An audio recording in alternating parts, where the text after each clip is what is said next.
Assalamualaikum warahmatullahi wabarakatuh.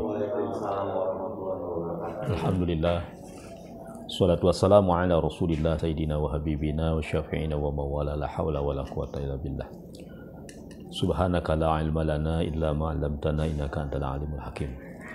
Rabbi shrah li sadri wa yassir li amri wa hlul 'uqdatam min lisani yafqahu qawli bi rahmatika ya arhamar rahimin. Bapak-bapak dan ibu sekalian, alhamdulillah wa syukur ala nikmatillah, pada pagi ini kita dapat melanjutkan kajian kita yang sempat tertunda selama bulan suci Ramadan. Alhamdulillah kita masih diberikan kesempatan hidup sampai dengan detik ini. Ini adalah anugerah yang diberikan Allah Subhanahu wa taala yang harus kita syukuri dengan cara adalah peningkatan kualitas ibadah kita kepada Allah Subhanahu wa taala.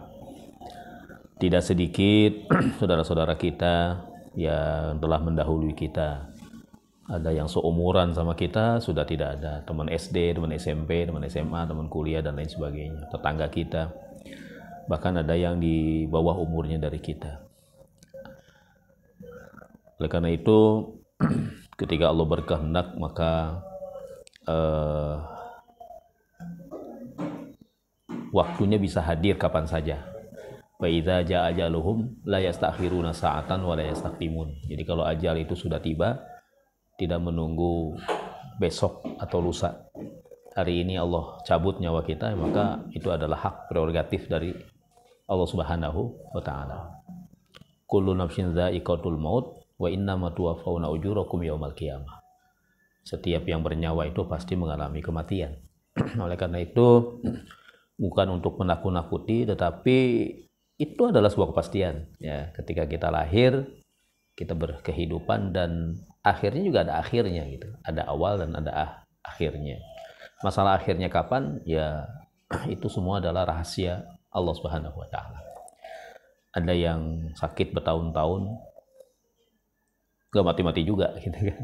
Bahkan yang nungguinnya 5 orang udah mati duluan gitu kan. Ini artinya apa? Rahasia Allah. Nggak ada rahasia Allah. Nah, tinggal bagaimana kita selalu mengingat gitu akan kematian kita. Ini perintah Rasul ya. Kata Nabi, aksiru dzikra. Perbanyaklah mengingat min hadzimil ladzat, dari sesuatu yang menghancurkan kelezatan. Yang menghancurkan kelezatan itu kan apa? Kematian kan. Apapun nikmat di alam dunia ini nggak ada artinya kalau orang udah mati. Ya. Rumah yang bagus, ikan istri yang cantik, suami yang ganteng, kemudian anak-anak yang luar biasa lah membanggakan kita juga. Ketika kematian itu tiba, ya kan nggak ada lagi artinya gitu. Bahkan nama besar akan hilang. Ya, mayit baru aja gitu sampai ke rumah, ada di tengah-tengah rumah. Itu namanya udah bukan si ayah lagi, itu mayitnya taruhin tuh. Jadi bukan si ayah lagi kan.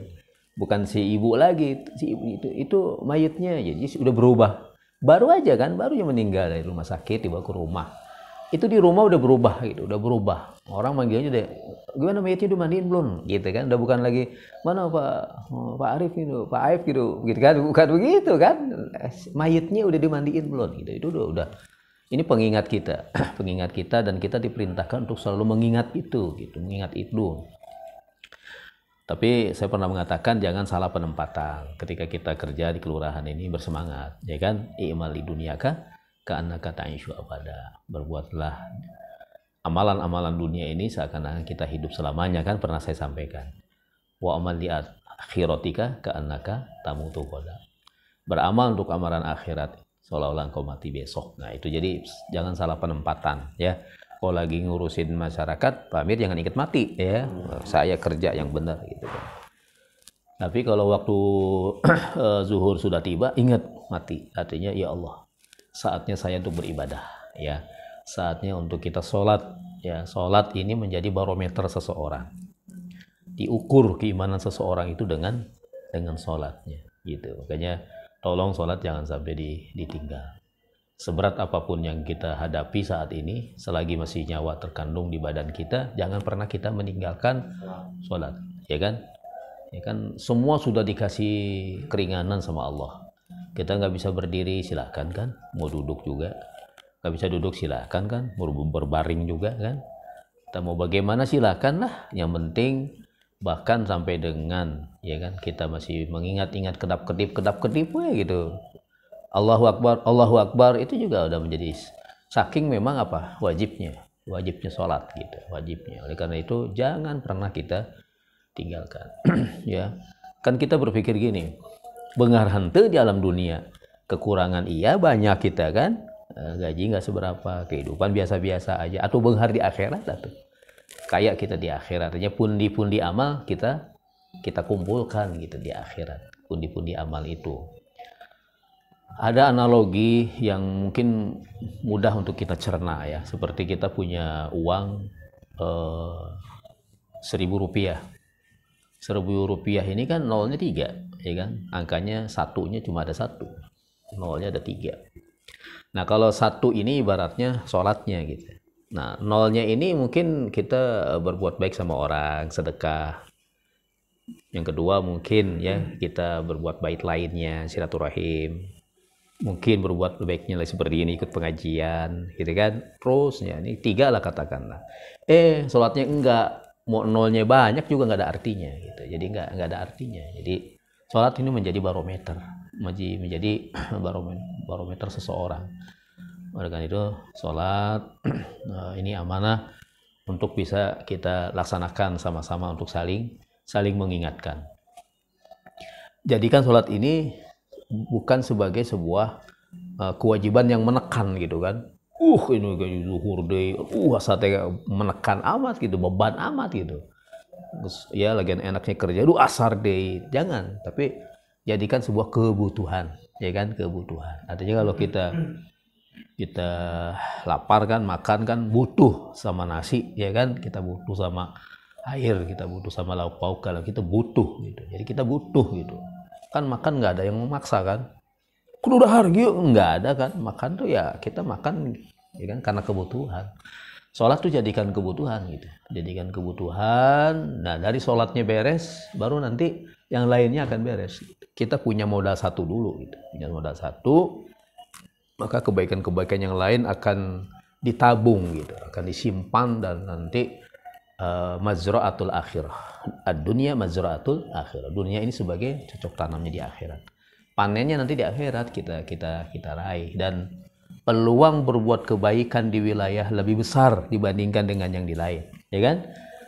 BKAD urusannya keuangan doang, ngurusin ya kan? Ya kan? Di distrik urusan pendidikan doang, ya kan? Di pangan saya dulu pangan doang gitu kan. Tapi di wilayah segala macam ada di sini, kita bisa banyak berbuat kebaikan. Apalagi kayak Mas, amalannya banyak banget, ya kan? Urusannya sosial dengan masyarakat. Nah, ini pundi-pundi amal yang bisa kita himpun gitu. Jadi Allah memberikan kesempatan kita untuk menabung amal istilahnya, ditaruh di wilayah gitu. Jadi ambilnya positif ya. Pak Amir, kenapa kok ada di wilayah positif? Oh, berarti Allah memberikan kesempatan kepada kita nih yang ada di wilayah untuk berbuat lebih baik lagi. Nah, dan apapun yang ada di kelurahan ini menjadi cerminan bagi masyarakat. Kelakuan baik kita menjadi cerminan, kelakuan buruk kita jadi cerminan juga kan. Al-mu'minu mir'atul mu'min. Ada hadis mengatakan gitu, seorang mukmin itu cermin bagi mukmin yang lain. Wajar menjadi cermin gitu. Nah, karena itu kita di sini dituntut untuk memberikan satu contoh yang baik gitu buat masyarakat gitu. Nah, oleh karena itu pada kesempatan ini saya ingin menjelaskan tentang zikir. Saya ingin menjelaskan tentang zikir. Apa tuh zikir? Zikir diambil dari kata zakaro yazkuru zikron. Zakaro yazkuru zikron. Artinya apa? Mengingat. Ya, jadi mengingat. Jadi secara bahasa, secara etimologi, zikir artinya mengingat. Tetapi secara terminologi, secara hukum syar'i, yang namanya zikir adalah proses komunikasi kita sebagai hamba kepada Sang Khalik, ya kan? Untuk kita selalu mengingatnya, selalu tunduk akan perintahnya, dan kita juga menjauhi larangan apa yang sudah Allah larang gitu dalam Al-Quran. Jadi ini proses kita untuk berkomunikasi kita dengan Allah Subhanahu wa Ta'ala, sehingga tidak dibatasi, ya kan, mau yang berhalangan, mau yang nggak berhalangan. Untuk perempuan itu nggak ada batasannya, zikir mah harus zikir terus, ya kan. Mau di tempat seperti ini, sebenarnya termasuk di kamar mandi, ya, kayak namanya zikir ya zikir wae gitu. Tapi zikir ada 3, saya mau jelaskan. Zikir itu dibagi menjadi 3. Pertama, zikir bil lisan. Kedua, zikir bil arkan, ya, dengan atau bil abdan, dengan tubuh kita. Yang ketiga, zikir bil jinan namanya, zikir dengan hati. Jadi zikir dibagi menjadi berapa? 3. Satu zikir yaitu bil lisan kita. Kedua, zikir bil arkan, ya, dengan badan kita, anggota badan. Ketiga, zikir bil jinan, dengan hati kita. Yang tadi di WC ya jangan bil lisan, ya kan, membaringi sing subhanallah nah, itu salah, ya kan. Ya kan. Bahkan kita menjawab salam pun jangan kan dari luar, assalamualaikum, orang ngising waalaikumsalam, kan itu kan ada kalimat-kalimat yang baik, kalimat-kalimat thayyibah yang nggak boleh dikeluarkan. Jadi zikir yang diterapkan zikir apa itu? Zikir bil jinan, zikir dengan hati. Artinya di kamar mandi pun, kan tempat mandi ini kan tempatnya syaiton kan, tempatnya setan. Paling enak ngelamun di kamar mandi, ya. Koma bari ngolok koma, aduh kumaha ya urusan ieu. Ya kan, paling geuna eta anu ngarokok bari ngising teh aya sajam kan mikir eta teh. Padahal lagi begitu tuh setan pada datang, ya kan. Makanya masuk ke kamar mandi ada doanya kan, Allahumma inni a'udzubika minal khubuthi wal khaba'ith. Kenapa? Karena di dalamnya itu ada syaiton, ada tempat syaiton yang kita salah mencari inspirasi kebaikan di situ, ya salah orang tempatnya yang keliru. Mencari inspirasi kebaikan di mana? Di masjid, bari ngampar sajadah, bari orang zikir, bari kemudian kita sholat hajat, minta inspirasi kita, minta ilham, minta kita petunjuk dari Allah. Itu tempat yang tepat gitu kalau di tempat WC. Tapi bukan berarti nggak boleh zikir juga tadi kan, nggak boleh. Bukan berarti nggak boleh zikir gitu. Silakan berzikir, tapi zikir dengan hati kita. Jadi kalau orang biasa berzikir dengan hati ini, diamnya pun itu sudah berdetak, ya kan? Subhanallah, walhamdulillah, wala ilaha illallah. Subhanallah, alhamdulillah, wala ilaha illallah, wallahu akbar. Ya. Ada seorang ulama, ulama ini dipanggil sama gurunya gitu. Antum sini. Ada apa, Syekh? Sini. Coba telinganya ditempelin di tubuhnya di sini. Yang terjadi apa? Dia mendengar kalimat-kalimat subhanallah, alhamdulillah, la ilaha illallah, ya. Jadi orang-orang yang sudah terbiasa zikir bil jinan nggak perlu lagi gerakan-gerakan ini kan, gerakan-gerakan ini. Tetapi bagusnya kita tiga-tiganya dikolaborasikan kan, zikir bil lisan. Zikir bil lisan itu ada 9. Zikir bil lisan itu ada berapa? 9. Ya. Ada 9 disebut dengan baqiyatus sholihat. Amalan-amalan baqiyatus sholihat. Ada 9. Yang pertama apa? Tasbih kan? Subhanallah, subhanallah, subhanallah, subhanallah. Ini diajarkan oleh ulama. Ini tasbih. Tasbih inilah amalan-amalan para malaikat. Malaikat kan ya kerjanya tasbih aja, nggak ada yang lain gitu, nggak ada yang lain. Artinya keimanannya malaikat itu kan begini dia, kalau grafiknya begini dia, ya kan? Karena dia selalu baca subhanallah, subhanallah, tasbih. Ya. Makanya kita diajarkan tasbihnya malaikat, subhanallah wa bihamdi, subhanallahil azim, astagfirullah, ya kan? Kita baca sebelum subuh, ya 100 kali. Allah mudahkan rezeki kita, Allah mudahkan. Ya kalau kita baca itu, subhanallah wa bihamdihi subhanallahil azim astagfirullah. Apalagi bangun sebelum subuh kita baca 100 kali aja itu tiap hari, insya Allah mau segede gunung utang kita juga beres, ya kan? Tapi keyakinan kita ada nggak di situ, keinginan kita ada nggak ke situ. Tapi kalau kita itu jalanin itu aja dah, ya itu kita jalanin, silakan dibuktikan ya. Ini karena amalan-amalan para malaikat yang kemudian disebarkan oleh para ulama gitu kan. Satu adalah tasbih, itu dibaca tasbih. Tasbih yang mana mangga ya kan? Subhanallah, subhanallah, subhanallah. Subhanallah wa bihamdihi, subhanallahil azim. Kayak tadi kan, subhanallah, silakan. Subhanallah, alhamdulillah, wala ilaha illallah, wallahu akbar. Mangga, ini ada tasbihnya, tasbih. Tasbih. Yang kedua, tahmid. Tahmid itu artinya adalah memuji kepada Allah. Alhamdulillah, alhamdulillah, alhamdulillah, alhamdulillah, alhamdulillah, alhamdulillah. Gitu. Jadi ini adalah tasbih, tahmid, kemudian takbir, ya kan? Takbir ini adalah Allahu Akbar. Allahu Akbar itu takbir. Allahu Akbar, Allahu Akbar, Allahu Akbar, Allahu Akbar, Allahu Akbar. Orang-orang torekot ya baca Allahu Akbar, Allahu Akbar lama-lama nggak kedengeran tuh, kedengeran tinggal Allah, Allah, Allah, Allah, Allah, Allah. Lama-lama nggak kedengeran, tinggal hu, saya kan hu. Nah kalau begitu udah jangan ranah kita tuh, itu urusan orang-orang torekot tuh. Jangan juga kita nyalahin karena kan mereka punya aturan sendiri, punya metode sendiri dalam berzikir, gitu kan kita. Nah, jadi tasbih, tahmid, kemudian takbir, dan keempat adalah tahlil. Tahlil. Jadi halala yuhallilu tahlilan. Tahlil. Tahlil itu mengucapkan la ilaha illallah. Nah, ini hadis yang mau saya bacakan tentang la ilaha illallah. Tapi sebentar. La ilaha illallah. Nah, la ilaha illallah ini adalah abdulu dzikri kan? Abdulu dzikri fa'alam annahu la ilaha illallah. Abdul pang utama zikir. Abdulu dzikir. Paling utamanya zikir itu adalah la ilaha illallah. La ilaha illallah. Nah, la ilaha illallah.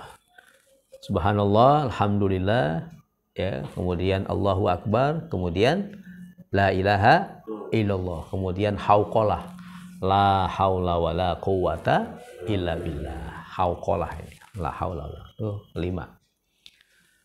Kemudian yang keenam berikutnya adalah baca sholawat. Allahumma sholli ala sayyidina Muhammad wa ala ali sayyidina Muhammad. Mangga sholawat yang lain silakan. Allahumma sholli Muhammad tibil qulubi wa dawaiha wa afiyati abdani wa shifaiha wa nuri absari wa diyaiha wa ala alihi washabihi wasallam. Silakan. Sholawat kamilah, sholatan kamilatan wa salim salaman taman ala sayyidina Muhammadin lan halu bihil uqadu wa nanfariju bihil kurabu wa tuqda bihil hawaiju wa tunalu bihil raghaibu wa sul khawatim tasqal ghamamu wajhil karim wa ala alihi washabihi wasallam. Silakan. Salawat yang lain banyak sekali, salawat yang paling pendek salawat Jibril sallallahu ala Muhammad, selesai. Salawat apa namanya? Jibril. Ya. Nah, salawat Jibril dibaca kalau kita punya kesempatan 1000 kali per hari. Sallallahu ala Muhammad, sallallahu ala Muhammad, sallallahu ala Muhammad, sallallahu ala. Kalau enggak sekemampuan kita. Paling ringan tuh baca salawat. Sallallahu ala Muhammad, sallallahu ala Muhammad, sallallahu ala Muhammad, sallallahu ala Muhammad. Salawat yang lain mangga silakan. Salawat kamilah ada kan? Ada salawat munjiat, ya kan? Ada salawat nariyah yang tadi kan, ada banyak segala macam jenis salawat itu kita baca dan kita yakini. Ada salawat fatih, ya kan? Allahumma sholli Muhammadinil fatihi lima ughliqa wal khatim lima sabaqa nasil haqqi bil haqqi wal hadi ila siratikal mustaqim wa ala alihi haqqa qadrihi wa miqdarihi al azim. Itu salawat fatih namanya. Itu dibaca oleh 6, ya kan? Nah, berikutnya sekarang kita langsung ke istighfar. Istighfar itu adalah mohon ampun kepada Allah. Bacaan yang paling ringan astaghfirullah. Tambahin lagi astaghfirullahalazim. Tambahin lagi astaghfirullahalazim wa atubu ilaih. Tambahin lagi astaghfirullahalazim wa atubu ilaihi min jami'il ma'asyi wadzunub. Rajanya istighfar, sayyidul istighfar yang Ibu tadi sampaikan. Ya, itu namanya sayyidul istighfar. Apa itu? Allahumma anta rabbi la ilaha illa anta khalaqtani wa ana abduka wa ana ala ahdika wa ahdika mastata'tu a'udzubika min syarri ma sana'tu abu'u laka bi ni'matika 'alayya wa abu'u bi dzambi faghfirli fa innahu la yaghfiru dzunuba illa anta. Ya kan? Nah, itu namanya sayyidul istighfar. Itu mangga Silakan mau dibaca istighfar. Man lazimal istighfaro. Barang siapa orang yang melazimkan istighfar. Orang lazimin istighfar, membiasakan setiap hari baca istighfar. Tapi harus tahu waktu dan tahu cara. Ya kan, Pak Amir nih lagi ngelayanin astagfirullahaladzim. Nah itu mah ya kan pasti lagi kaget kan. Tapi kalau istighfar kan beda ya kan antara astagfirullahaladzim, astagfirullah dengan astagfirullah kan beda. Jadi intonasinya juga ya artinya istighfar kita membiasakan istighfar kata Nabi ja'alallahu lahu maka Allah jadikan bagi dirinya min kulli hammin faraja. Setiap kebingungan hidupnya Allah kasih jalan keluar. Ya kan? Ya kan? Ya wa min kulli dhikin makhraja. Setiap kesempitan hidupnya Allah kasih jalan keluar. Wa yarzuqhu min haitsu la yahtasib. Bahkan Allah akan berikan rezeki dari jalan yang enggak disangka-sangka. Baca istighfar gitu. Suatu ketika Imam Abu Hanifah, seorang ulama besar pada saat itu, beliau ini sudah sepuh, hampir 70-an tahun. Nah, beliau tuh tinggal di negeri Irak. Beliau bingung kenapa? Kok ada desiran hatinya itu menunjukkan ke satu tempat gitu. Ke negeri Basrah. Ketika itu bingungnya beliau nggak punya saudara, nggak punya teman, nggak punya kerabat, nggak punya siapa-siapa. Tetapi kenapa kok kayak disuruh ke situ terus gitu? Nggak henti-hentinya, beliau gelisah gitu kan, mana ini? Akhirnya apa? Akhirnya beliau berangkat ke sana, datang pas maghrib, masih belum menemukan jawaban. Apa ada di sini kok? Perasaan biasa-biasa aja. Beliau nggak pakai pakaian jubah seperti besaran ulama, nggak biasa aja. Pas maghrib ke sana, sholat berjamaah, masih belum menemukan jawaban. Sampai isya berjamaah, masih belum menemukan jawaban. Ada apa sih kok sampai ke sini gitu? Dan itu tempat yang dituju gitu. Tempat yang dituju. Setelah sholat isya, beliau kan capek, musafir, perjalanan jauh, mau tiduran di masjid, diusir sama pengurus masjidnya. Tolong Bapak jangan tiduran di sini, ini masjid bukan tempat buat tidur. Saya musafir, saya beristirahat. Oh jangan, nggak boleh. Masjid dikunciin, akhirnya tiduran di emperan. Nggak lama diusir juga dari emperan. Bapak saya bilang ini kan di emperan, nggak bisa, nggak boleh. Wah bingung kan, mau tidur di mana dulu kan nggak zamannya hotel gitu kan, seperti itu gitu. Akhirnya apa? Akhirnya beliau sampai begitu diusir dari emperan itu, ada yang manggil-manggil, Bapak kesini, Bapak kenapa Bapak diusir? Iya, saya ini dari jalan kejauhan sampai sini saya istirahat. Kok habis sholat isya saya mau tiduran nggak boleh? Oh ya udah, Bapak ke gubuk saya aja. Mampirlah ke gubuknya, kemudian dilihat ternyata di gubuknya itu beliau adalah tukang penjual roti. Ya, dia bikin roti sendiri, dia jual roti sendiri gitu. Dan kelihatannya usahanya maju gitu. Kemudian yang diperhatikan oleh Imam Abu Hanifah itu setiap ngadonin rotinya itu selalu baca istighfar. Astagfirullah. Terus dibaca. Imam Abu Hanifah dia mikir, ini orang baca apa kok gini? Dipanggil, Pak, Bapak sedang apa ini, baca apa? Saya sedang ngadon roti, setiapnya saya baca istighfar. Masya Allah. Sudah berapa lama baca ini? Ya, sejak saya mulai usaha ini, saya nggak pernah lepas. Lalu apa yang Bapak dapatkan setelah baca amalkan itu? Alhamdulillah usaha saya lancar. Ini kan rezeki saya juga lancar. Rumah tangga saya baik-baik aja. Anak-anak saya pada sukses semua. Semua keinginan saya terpenuhi. Cuma satu yang belum terpenuhi, kata tukang roti itu. Apa Pak? Saya ingin ketemu dengan Imam Abu Hanifah. Imam Abu Hanifah kaget kan? Lah, itu kan saya. Akhirnya nangis. Ya. Nggak nyangka di depannya adalah seorang yang beliau rindukan lah, yang selama ini mendengar nama besar Imam Abu Hanifah, seorang ulama yang masyhur di sana ya. Kalau kita sekarang ini zamannya UAS kali gitu ya, atau zamannya ulama besar Habib Lutfi misalkan gitu kan di Pekalongan gitu. Kita selalu lihat fotonya, pengen tiba-tiba Habib Lutfi ada di depannya, gimana nggak nangis kan, sedih gitu kan. Saya Imam Abu Hanifah ini, gitu kan. Oh rupanya yang menarik saya ke sini adalah amalan istighfar Anda, sehingga saya bisa ditarik ke sini dan saya memenuhi apa namanya, keinginan Anda untuk bisa bertemu dengan saya, gitu kan. Allah mempertemukan saya dengan Anda dengan amalan istighfar. Oleh karena itu, istighfar itu selalu kita baca. Jadi selain Allah ampuni dosa-dosa kita, juga Allah mudahkan urusan-urusan kita. Kesempitan hidup kita diberikan jalan keluar, dan Allah berikan rezeki dari jalan yang tidak disangka-sangka. Itu istighfar. Yang berikutnya, yang keberapa sekarang? Yang ke-8, itu adalah berdoa. Jadi doa itu bagian dari berzikir, jangan salah. Terlepas dari diterima atau tidaknya doa, ya kan? Orang yang nggak pernah berdoa adalah orang yang sombong, seolah-olah dia tidak membutuhkan kepada Allah, ya kan? Maka berdoalah, karena berdoa itu adalah bagian dari ibadah. Ya kan, bagian dari ibadah. Bahkan intisari dari ibadah, kata Nabi, ad-du'a'u mukhul ibadati. Doa itu adalah intisari daripada ibadah.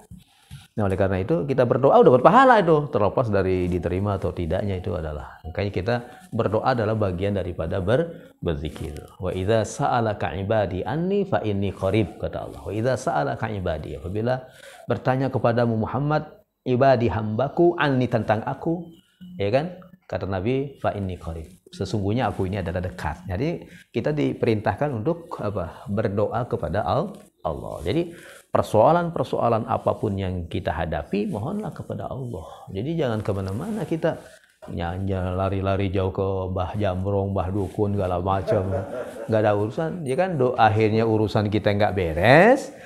Ya kan, syirik kita ada, nggak diterima iman Islam kita, ya kan, kerma amalan orang saeutik, akhirnya orang syirik ke Allah, ya kan. Padahal keimanan itulah yang menyelamatkan seseorang. Kita sholat kurang, amalan kurang, tapi kita nggak pernah lepas keimanan kita. Kita nggak pernah berbuat syirik, mensekutukan Allah, maka itu yang menyelamatkan kita. Ya, orang yang beriman yakin masuk surganya. Cuma nanti kalau dia belum beramal soleh, wah ya, nah disesehela kurinso di akhirat, disesehela ya. Ya, disesehnya jangan dibayangkan kayak di dalam dunia, ya kan? Ya kan? Ya, satu harinya bisa ribuan tahun di dunia, satu harinya di akhirat bisa ribuan tahun di mana? Di alam dunia, gitu. Makanya kita harus apa namanya? Menjaga amalan-amalan kita. Nah, iman terus dipertahankan. Punya persoalan, larinya jangan kemana-mana, lari kepada Allah. Faruddu ilallahi wa rasulih. Kita kembali kepada Allah dan Rasulnya, gitu kan.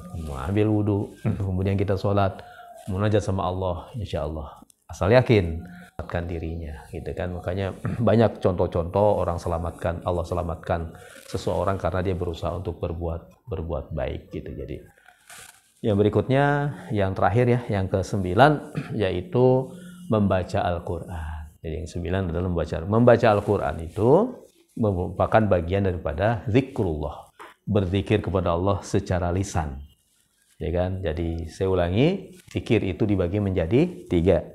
1, zikir bil lisan. Zikir bil lisan ini ada berapa tadi?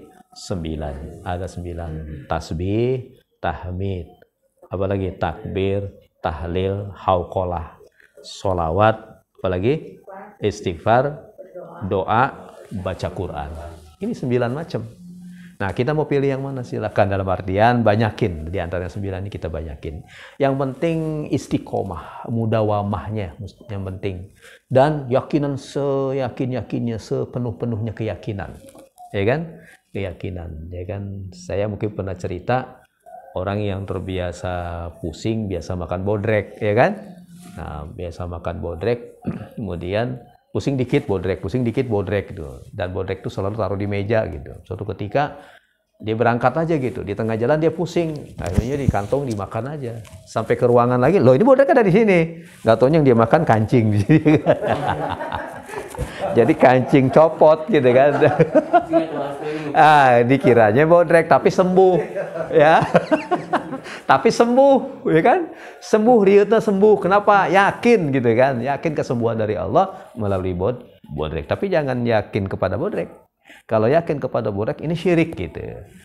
Seperti cincin, saya suka pakai cincin, bukan yakin kepada apa namanya cincin punya kekuatan atau apa, enggak. Atau jimat segala macam, jangan, ya kan? Ya kan? Nah, itu kan ini bukan berarti ada apa-apa, nggak ada apa-apa, ini mah variasi tangan doang. tapi mengikuti sunnah ya kan, pakai cincin. Nah jadi artinya kembali lagi kepada keimanan kita, keyakinan kita. Suatu ketika ada seorang, saya pernah cerita ya, seorang preman yang dia dikejar-kejar sama masyarakat karena mencuri. Nah, dia dikejar-kejar, dia berlari, dikejar-kejar. Begitu berlari nggak ada jalan lain, di depannya sungai yang dalam ininya, airnya gitu yang. Dia mau lari, dia bingung kemana nih, di belakang banyak orang-orang yang mau pedau segala macam karena dia mencuri. Akhirnya lihat, ternyata di sampingnya ada gubuk gitu. Masuk dia ke dalam gubuk itu, lihat ada bapak. Pak, tolongin saya dikejar-kejar sama orang, saya mau dibunuh ini kan. Kenapa? Ya memang sih saya mencuri gitu kan. Tapi tetap saya minta tolong ya. Ya udah, kata bapak yang ada dalam gubuk itu, udah baca bismillah aja. Udah sana seberangin tuh sungai. Udah, dia karena yakin ya, pengen selamat, dia yakin bismillahirrahmanirrahim, belenyong aja, tiba-tiba bisa loncat, bisa dia nyebrangin sungai sampai ke sana, sampai alhamdulillah ya Allah selamatkan.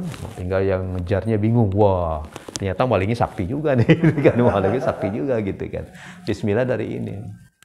Udah sekian lama gitu, kasih aja bisa, masa saya ngasih enggak gitu kan ya.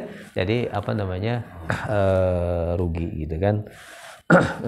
Sedikit supaya berkah saya baca aja hadisnya tentang zikir bil lisan, ya kan. Salah satunya saya katakan tadi adalah membaca la ilaha illallah.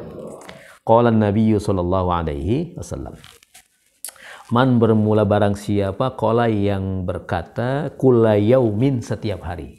Barang siapa orang yang berkata atau berbicara atau berzikir dengan kalimah ini setiap hari, la ilaha illallah Muhammadur Rasulullah. Orang yang setiap hari membaca la ilaha illallah Muhammadur Rasulullah mi'ata marrotin, 100 kali, ja'a yaumal qiyamati wajuhu kal badri. Maka datang orang tersebut nanti pada hari kiamat wajahnya seperti bulan purnama.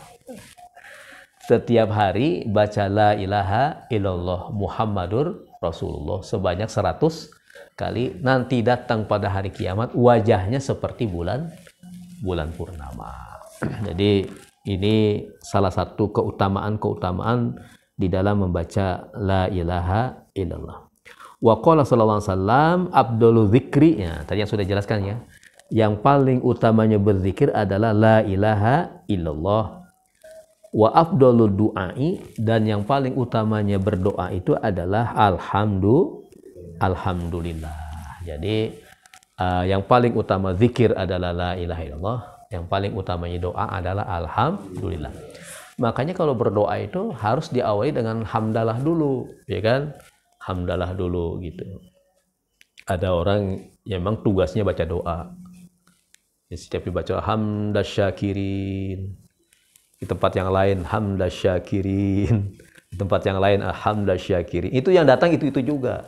Begitu yang keempat, yang pertama ngikutin terus nih orang datang, yang keempat pasti si syakirin lagi gitu.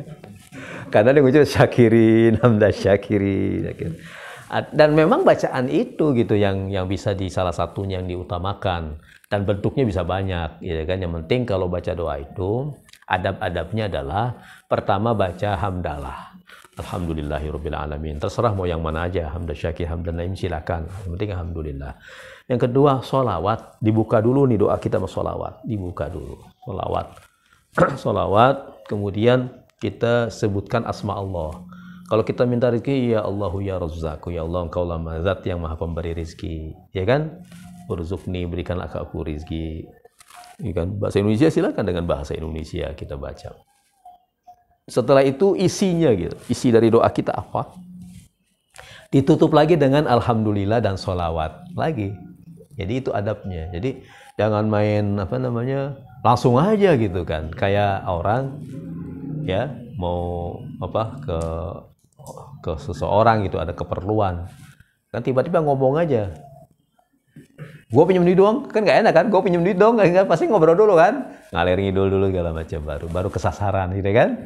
Nah sama, berdoa juga ada adabnya dulu, ada hamdalah, sholawat, kemudian isinya, terakhir hamdalah dan sholawat. Jadi hamdalah ini adalah awalan ketika kita melakukan berdoa kepada Allah Subhanahu wa Ta'ala ya. Jadi ini aja, ada 2 hadis saja yang bisa saya sampaikan. Mudah-mudahan yang sedikit ini ada manfaatnya untuk kita semuanya. Ada yang mau ditanyakan, disampaikan, silakan.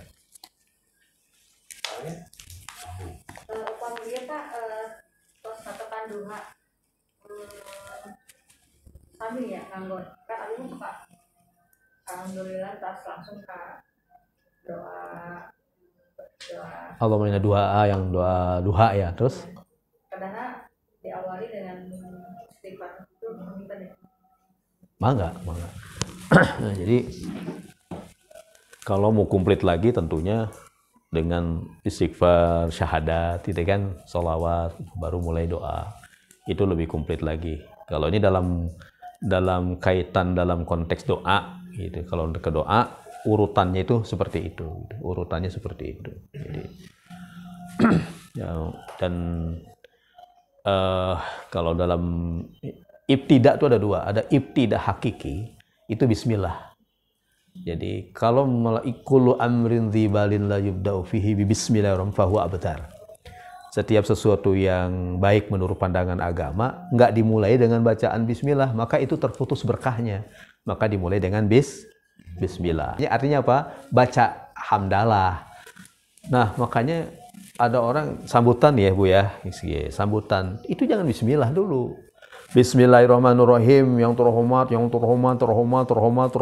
Assalamualaikum, nggak usah dijawab itu. Ya. Nggak usah dijawab begitu, nggak sunnah dijawab juga, nggak wajib jawab. Artinya salam itu adalah qoblal kalam. Assalamu qoblal, di kitab ini ada assalamu qoblal kalam. Jadi salam itu sebelum salam itu sebelum kalam, sebelum ini mulai langsung salam. Jadi gitu. Assalamualaikum itu yang benar gitu. Jadi jangan kamu namanya heula gitu, kamu namanya heula, kamu ngalawak heula, ngalucu heula gitu kan, baru itu. Nah, itu kadang-kadang gitu. Jadi itu yang apalagi kita yang suka pidato ya, Pak Aib, Ibu, kita saling mengingatkan secara aturan itu sebenarnya itu yang tepat itu. Dan saya pikir nggak perlu lah apa home apalagi gitu kan, nama budaya ya kan, nama. Saya pikir untuk apa gitu kan? Loh, kita punya salam sendiri kan assalamualaikum. Kum itu apa? Kum itu namanya adalah bentuk jamak, itu bentuk jamak untuk semuanya. Kum itu assalamualaika ke Pak Amir doang, assalamualaiki ke Ibu doang. Tapi kalau assalamualaikum semua, mau agama apa istilahnya ya, kalau memang ini artinya tujuan kita ke Islam gitu kan. Tapi kan saya pikir nggak perlu lagi ditambahin nama budaya salam gitu. Saya paling nggak seneng gitu kan, makanya sama Bu. Suka ada kata-kata sakumna salat itu. Sakumna sadayana gitu. Sadayana. Sakumna teh sadayana, kumna sadayana gitu. Tapi gini bahasa Arab tuh agak unik gitu. Seperti gini. Ada yang begini. Assalamualaikum waalaikumsalam, benar kan? Suka dengar kan? Itu nggak tepat. Artinya kunna itu untuk perempuan. Kum itu untuk laki-laki. Ketika kita sudah bicara assalamualaikum, itu sudah mencakup gitu, mau laki-laki mau perempuan gitu. Karena pertanyaannya kalau kita dalam sholat assalamualaikum, emang ada assalamualaikum waalaikumna kan, enggak kan? Gitu kan. Apa saudara kita yang ada di kanan semua kita salamin, apa saudara kita yang ada di kiri semuanya kita salamin. Salam dunia disalaman ke orang, assalamualaikum gitu. Makanya jangan masuk sholat masuk nyalaman ke lain, nyelamatkan ngadoakeun gitu. Sebaliknya kita doakan oleh orang yang ada di sana kan, kita didoakan gitu. Jadi nggak usah ditambahin lagi gitu. Assalamualaikum waalaikumsalam. Karena mau balik suka begitu. Ini mau balik yang nggak ngerti gitu kan. Mau balik macam-macam kan, ada yang nggak paham gitu. Amma ba'du, ada amma ba'da, amma ba'd, mana yang benar?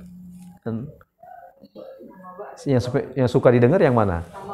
Amma ba'du kan? Ada nggak yang amma ba'da? Ada nggak yang amma ba'd? Ada nggak? Nah, dan itu ada para mubalik atau para selalu mengucapkan amma ba'da. Boleh nggak? Boleh sebenarnya. Amma ba'da. Tapi yang tepat itu adalah amma ba'du. Jangan jangan jangan diwakafkan, amma ba'd jangan, karena di situ disebutnya adalah kalimah-kalimah yang mabniun ala dom, mabni domah gitu. Jadi ba'du itu asalnya dari ba'dal basmalati. Jadi khudzibat mudhofun ilaih. Jadi mudhof ilaihnya itu kata santri itu dihilangin. Asalnya ba'dal basmalah, hamdalah, sholawat, wassalam. Itu dihilangin menjadi du. Kalau pakai papan tulis saya jelasin. Jadi asalnya gini, yang benar ba'dal